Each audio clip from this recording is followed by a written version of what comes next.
about the Lakers, who seem to be making history on a nightly basis. The latest coming Sunday when Anthony Davis and LeBron James became the first Lakers teammates to combine for 70-plus points in consecutive games since Kobe and Shaq did it back in 2003. But LeBron shunned talk of the big picture greatness, saying, "I live too much in the moment." Broussard, will the 21-3 Lakers be an historically great team? Well, first of all, just a great start? I love LeBron's answer. That's exactly what you should say. Don't get too far ahead of yourself. Stay in the moment. One, because it's the politically right thing to say, and it's the right example for your team. But also, that's what they need to do. Don't get ahead of yourself.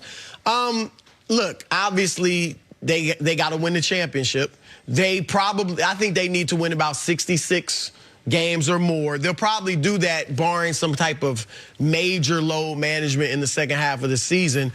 But I want to see more. And I picked the Lakers to win it all in the preseason. Obviously, you got to feel good about that pick. But I still want to see more. Number one, we've seen this before. The Bucks, heck, they're 21-3 too.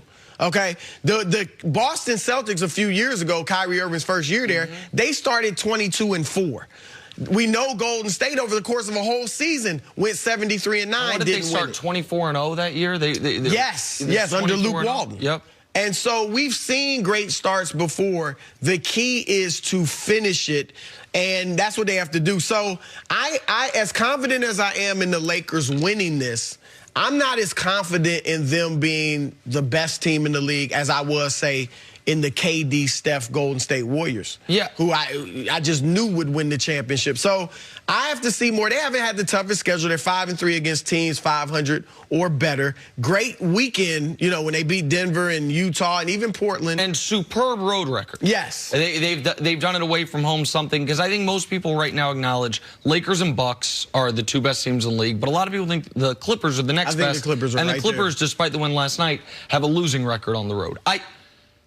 I have no interest, and neither should LeBron nor Anthony Davis, about some historically great team. Who are the historically great teams? There's no defined list. We all agree the 72-win Bulls are the best. I think most people agree the best team ever because they won 70 and won the title. The Warriors won 73 games and had the first ever unanimous MVP. And that guy right there snatched it from them. So now nobody considers them a historically great team. Because of the start they've gotten out to, they are in such a great position to achieve what should be their only regular season goal, the 1 seed in the West. I don't think they should chase. I think Milwaukee might win 68 games. I really do. I think Milwaukee, you said, is also 21-3. They've had a tougher schedule than the Lakers comparatively. And Giannis is trying to win a bunch of MVPs. Giannis is building his resume as we speak. The Lakers could go 39-19 the rest of the way, which is good, but not great. Win 60 games. That's going to be enough for 60 wins will be enough for the 1 seed in the West this year. Everyone else has at least 7 losses already. Where the Lakers are going to be able to do their load management is the final few weeks of the year. So, like, I don't even understand the goal of what is historically great. Is it sweeping through the playoffs? I don't think that's possible anymore. And I don't think.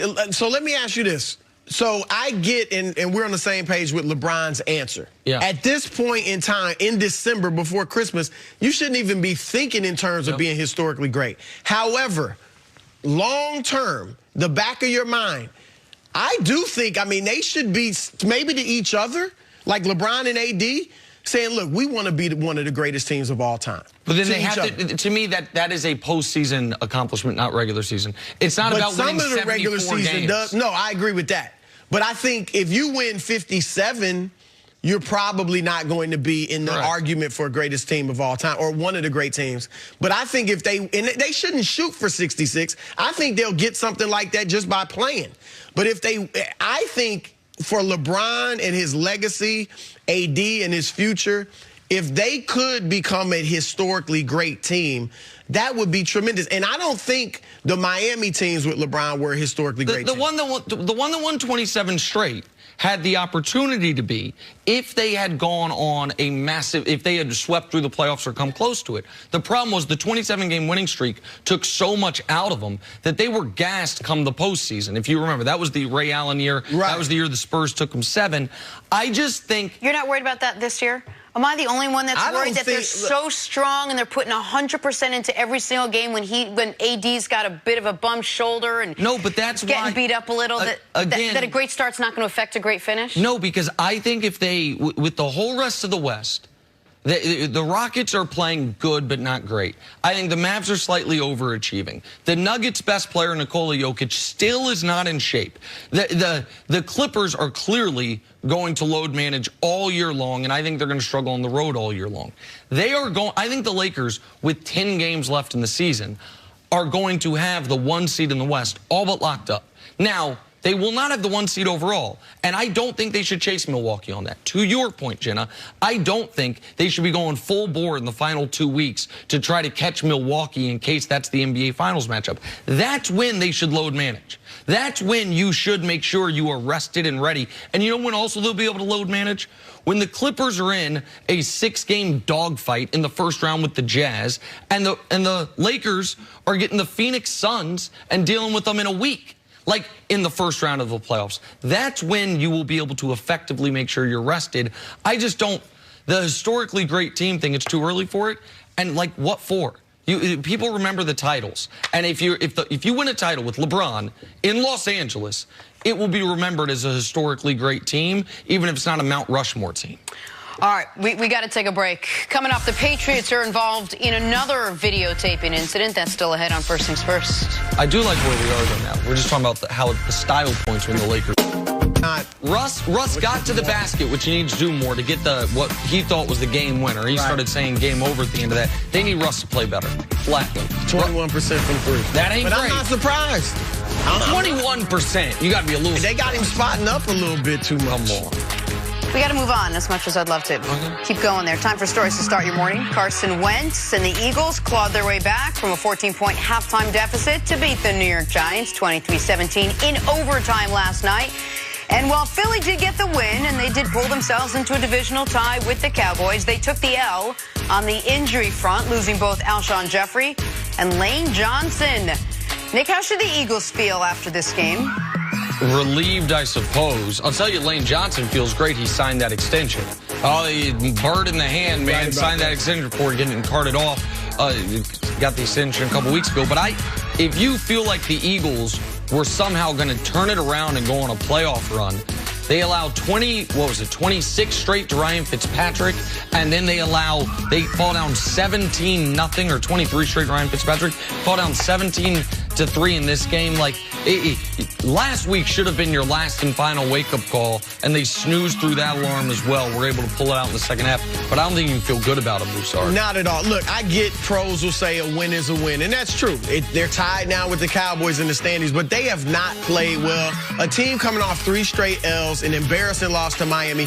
You had every reason to go out there and play your best football of the season. You're facing a hapless Giants team with a 38-year-old quarterback who you know, for everybody celebrating how well he played, he was 15 for 30 for 200 yards. You know, so the fact that they needed a late drive in the fourth quarter and then overtime to win that game tells me that Dallas is going to win this division. The New England Patriots acknowledged yesterday that an independent film crew inappropriately filmed the Bengals sideline Sunday in Cleveland. Patriots play the Bengals this weekend. The film crew claimed they were shooting a Patriots web series, but admit they did not inform the Bengals or the NFL. New England also said the production crew is not part of the Patriots football operations. Meanwhile, the NFL is investigating the incident. Nick, what was your reaction to this? My reaction was, why is it always this team? Like, where's the alleged cheating scandal involving the Chicago Bears? Where's the time that the Patriots are the one being victimized on this? Like, people already, the Chiefs' equipment got sent to Jersey instead of Foxborough, and because of the Patriots' history, folks were wondering, was there a little nefarious stuff at work there? That was unfair. The Bengals clearly believe the Patriots, this wasn't an honest mistake. And so you've got one team in Cincinnati who I have no reason to question their reputation. One team in New England who I do have reason to question their reputation. At the very least, Broussard, it's a terrible look. The greatest, arguably, team in modern NFL history. Right, and my feeling, Nick, is they don't need to do this. Just like they didn't need the deflated footballs, you know? I don't know how much of an advantage you're getting from the Spygate that they did, and if this is true from this. I think they're a great football team, franchise, quarterback, coach, you know, as it is. Why do you need to do these things? But they've given up all benefit of the doubt. Like, we can't give them the benefit of the doubt because your track record says a lot about you. And, you know, they've been caught doing it too many times before. So most people are going to think, yeah, they cheated, whether they really did or not. This past weekend, the Patriots and Chiefs squared off in an AFC title rematch with Kansas City's defense.